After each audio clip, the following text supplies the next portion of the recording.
하나님께서 우리에게 주시는 말씀은 창세기 43장 11절부터 22절까지입니다. 구약성경 69쪽 창세기 43장 11절부터 22절까지입니다. 한 절씩 11절부터 22절까지 나눠서 교독하겠습니다. 그들의 아버지 이스라엘이 그들에게 이르되 그러할진대 이렇게 하라.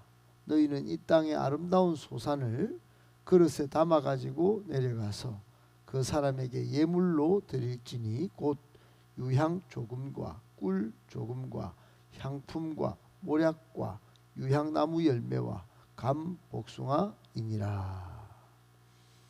너희 손에 갑절의 돈을 가지고 너희 자루 아귀에 도로 넣어져 있던 그 돈을 다시 가지고 가라. 혹 잘못이 있었을까 두렵도다. 내 아우도 데리고 떠나 다시 그 사람에게로 가라. 전능하신 하나님께서 사람 앞에서 너희에게 은혜를 베푸사 그 사람을 너희 다른 형제와 베냐민을 돌려보내게 하시기를 원하노라.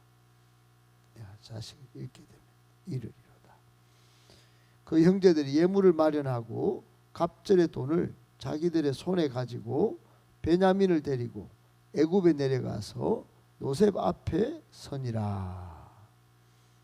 요셉, 베냐민이 그들과 함께 있음을 보고 자기의 청지기에게 이 사람들을 집으로 인도해 드리고 짐승을 잡고 준비하라. 이 사람들이 정오에 나와 함께 먹을 것이니라. 청지기가 요셉의 명대로 하여 그 사람들을 요셉의 집으로 인도하니 두려워하여 전번에 우리 자루에 들어있던 돈의 일로 우리가 끌려 이는 우리를 억류하고 달려들어 우리를 잡아 노예로 삼고 우리의 나귀를 빼앗으려 함이로다 하고 그들이 요셉의 집 청지기에게 가까이 나아가 그 집 문 앞에서 그에게 말하여 이르되 우리가 전번에 내려와서 양식을 사가지고 21절 22절 같이 읽겠습니다. 여관에 이르러 자루를 풀어본 즉 각 사람의 돈이 전에 그대로 자루 아귀에 있기로 우리가 도로 가져왔고 양식 살 다른 돈도 우리가 가지고 내려왔나이다. 우리의 돈을 우리 자루에 넣은 자는 누구인지 우리가 알지 못하나이다. 아멘. 할렐루야. 반갑습니다. 오늘 본문 속에 우리를 향한 교훈의 말씀 세 가지 이렇게 받고 또 기도 제목 삼고 기도하도록 하겠습니다. 첫 번째, 야곱의 결단에서 우리를 위해 아들을 십자가에 내어주신 하나님의 사랑을 봅니다. 야곱의 결단에서 우리를 위해 아들을 십자가에 내어주신 하나님의 사랑을 봅니다. 여러분 오늘 14절 이 말씀은 뭐 의미 없이 보면 그냥 단순한 이 야곱의 토로에 가까운 말 같지만 굉장히 참 의미 있고 가치 있는 그런 이야기입니다. 구약에는 자신의 생명과 같은 그런 헌신의 고백을 하는 본문이 참 우리에게 와닿는 감동적인 구절로 여기 본문에 야곱이 내가 자식을 잃게 되면 이르리로다 라는 본문과 에스더가 고백하는 그런 정말 죽음을 각오한 그런 고백이 있었죠. 오늘 11절 14절에 보면 유다가 그러니까 야곱은 네 번째 아들이 유다인데 유다가 기근의 위기 속에 있는 상황 가운데 해법을 내놨죠. 그 애굽 총리가 우리 동생을 데려오라고 했고 꼭 데리고 가야 곡식을 구해올 수 있습니다. 만약에 다시 돌아오지 않으면 제 생명을 담보로 걸겠습니다. 어제 우리가 살펴본 대로 그렇게 유다가 기근 위기 해법을 내놨죠. 이때 야곱이 좋다. 그러면 일단 이 땅의 아름다운 소산을 예물로 총리께 다시 드리고, 이게 이제 그냥 돈을 그냥 갖다 바치는 뇌물이 아니고 세상의 연륜을 세상 연륜의 결과죠. 그러니까 좀 존대하고 대접해 드려야 된다. 들어보니 그렇다, 이런 이야기입니다. 자루에 들었던 돈도 보내고 또 그 돈 외에 갑절의 돈을 가지고 가서 혹시나를 대비하라 이렇게 합니다. 이제 돈을 그동안 자루를 풀어보니까, 곡식 자루 풀어보니까 돈이 그대로 가져가던 돈이 그대로 있으니 그는 당연히 돌려드리는 거고, 정의로움에 갑절의 돈을 또 배려해서 혹시나를 대비하는 그런 모습도 보이죠. 야곱이 아주 생각이 많이 깊습니다. 그리고는 막내 이제 베냐민을 데리고 애굽 총리에게로 가거라 이렇게 말합니다. 14절에 보면 이미 연금된 애굽에 연금된 시몬과 함께 그리고 다시 이제 돌려 보내기를 전능하신 하나님의 은혜로 꼭 그렇게 되기를 소망하는 그런 어찌 보면 조용한 기도문 같은 전능하신 하나님께서 애굽 총리를 은혜를 주셔서 베풀어 주셔서 시몬도 베냐민도 다시 돌려 보내기를 원하노라 그렇게 합니다. 그리고는 14절 끝에 그 유명한 표현, 내가 자식을 잃게 되면 이르리로다. 내가 자식을 잃게 되면 이르리로다. 여러분, 그동안 야곱은 애지중지 이제 요셉을 잃고 유일한 인생의 낙을 이 베냐민으로 삼고 있었어요.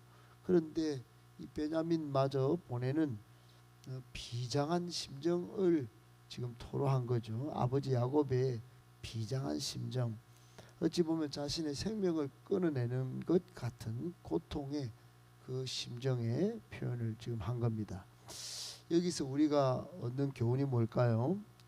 야곱의 결단은 아무런 부족이 없으신 하나님께서 우리 죄인들을 사랑하셔서 이 흑암, 이 죄악 세상에 때를 따라 아들을 보내신 그 하나님의 사랑을 보는 듯 하다 하는 것입니다. 그 사랑 우리가 지금 경험하고 있지요. 하나님은 아들 예수님이 라마 사박다니 하면서 하나님 어찌하여 나를 버리셨나이까, 그럴 때도 침묵하시고 우리 인류 대속을 위하여 그렇게 그냥 아들을 십자가에 죽게 내주셨죠. 그 사랑을 기억하면 우리는 한순간도 생명을 내어주시기까지 우리를 사랑하신 다함없는 하나님의 사랑에 늘 기억하고 감사하고 또 항상 충성하는 그런 모습이 있어야 할 것입니다. 오늘 야곱의 결단에서 내가 아들을 잃으면 이르리로다 하는 그 속에서 하나님의 사랑을 우리가 꼭 십자가에 내어주신 하나님의 사랑을 기억하고 감사하며 충성하는 그런 교훈을 받았는데 꼭 그렇게 살아가시기를 예수님의 이름으로 축복합니다. 아멘. 두 번째, 아무리 노력해도 안 되는 최악의 상황이면 내 뜻을 내려놓고 하나님을 찾을 때입니다. 아무리 노력해도 안 되는 최악의 상황이라면 내 뜻을 내려놓고 하나님을 찾을 때입니다. 여러분, 우리 인생 살다 보면 참 노력은 다 하고 땀도 많이 흘리고 수고도 했고, 그런데도 일이 더 꼬이고 안 풀리는 그런 최악의 상황이 오죠. 그때 또 인간적인 생각을 하면 참 믿음이 흔들립니다. 뿌리째 흔들려요. 뿌리째. 그런 미성숙한 결정을 하는 사람이 제법 많습니다. 우리 교회 아무리 양육을 해도 그런 결정을 하는 사람이 굉장히 많아요. 그때는 내 뜻을 내려놔야 하는데 자기 뜻을 붙잡습니다. 자기 감정대로 해버리죠. 그때는 하나님을 찾을 때인데 말입니다. 안타까운 일이죠. 13절 14절에 보면 야곱은 베냐민을 형들과 보내기로 결단을 하면서 자식을 잃게 되면 이루리다 고백을 했는데, 이게 인간적으로 보면 자포자기의 말 같죠. 베냐민을 보내지 않으면 일가족이 굶어 죽을 판이니 그럴 수도 있겠습니다. 그러나 그렇지 않죠. 두 가지 해석 중에 자포자기일 것이다, 아니면 하나님께 모든 것을 내어 맡기는 것이다, 후자죠. 후자. 하나님의 은혜, 하나님의 은혜로 이렇게 고백한 겁니다. 자신의 뜻을 포기하고, 내가 노력해봐도 안 되겠네, 정말 이거 내 뜻을 내려놓을 때네, 하나님의 뜻에 모든 것을 맡길 때네, 그러면서 신앙의 행위로 지금 이렇게 하는 겁니다. 그렇습니다. 여러분, 적극적인 좀 행위로 하나님을 신뢰하고 맡기는 야곱의 결단으로 우리가 해석해야 합니다. 야곱은 애초에는 아들들을 원망하기도 했습니다. 아들들이 섣불리 베냐민이 있다고 말을 하는 바람에 이렇게 됐다, 이렇게도 오해하기도 했죠. 그러나 결국엔 이 모든 것 가운데 하나님께 모든 것을 믿고 맡기는 것만이 유일한 해법임을 이제 깨닫게 된 것이라고 봅니다. 우리가 받는 교훈, 우리가 찾아야 할 교훈은 뭘까요? 누구나 가장 소중한 것을 잃을 수 있는 상황이 닥칩니다.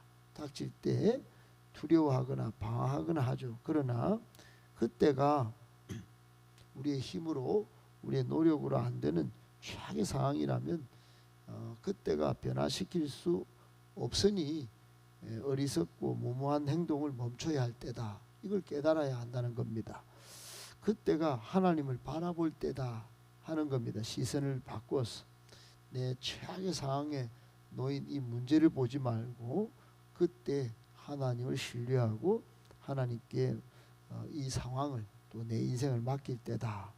그러면 야곱 가족처럼, 야곱이 이제 나중에 70명이 애굽에 내려가 고센 땅에서 이제 안전하게 살고 거기서 250만 대민족을 이루는 반전을 경험하듯이 우리도 해피엔딩을 경험하고 또는 하나님의 은혜와 축복을 받게 될 것이다 하는 교훈을 받는 것입니다. 꼭 기억하시고, 아무리 노력해도 안 되는 최악의 상황이 오면 내 뜻을 내려놓고 하나님을 찾고 하나님을 구하고 하나님을 바라보는 신앙의 결단이 있게 되기를 예수님의 이름으로 축복합니다. 아멘. 마지막 세 번째,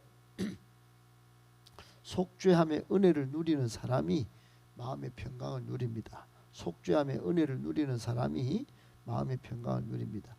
여러분, 1억짜리 침대가 있어도 평안함을 누리지 못하면 정말 이게 큰일입니다.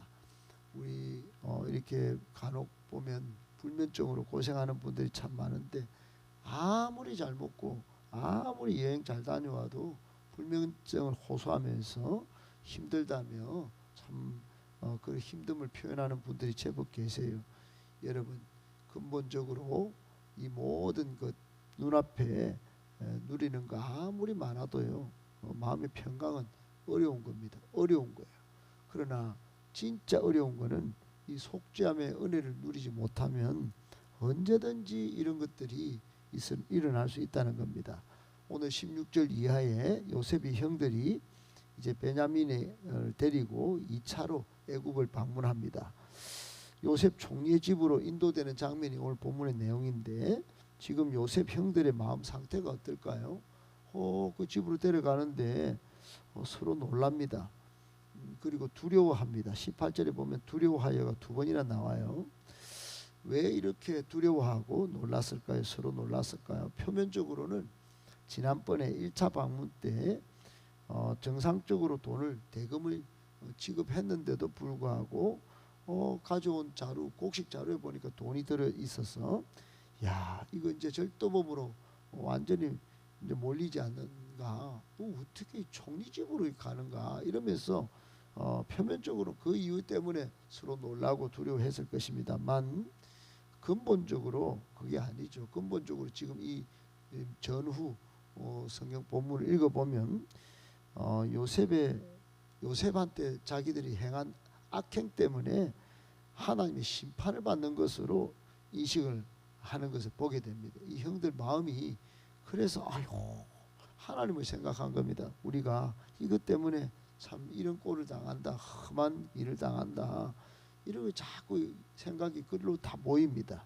여러분, 요셉의 형들이 지금 마음에 평안이 없고 막 두려운 거, 이거 요셉한테 저지른 행위 때문에 이런 거 아니겠어요? 우리도 여러 가지 죄를 짓고 삽니다. 여러 가지 부족하고 연약해서 많은 죄를 가지고 또 아담이 저지른 죄 때문에 하나님 앞에 나아가기 두려울 때가 있습니다. 이때 마음의 평강을 잃어버리죠. 그때 제일 중요한 게 우리 죄 사함의 은총을 받아 누린 사람이다.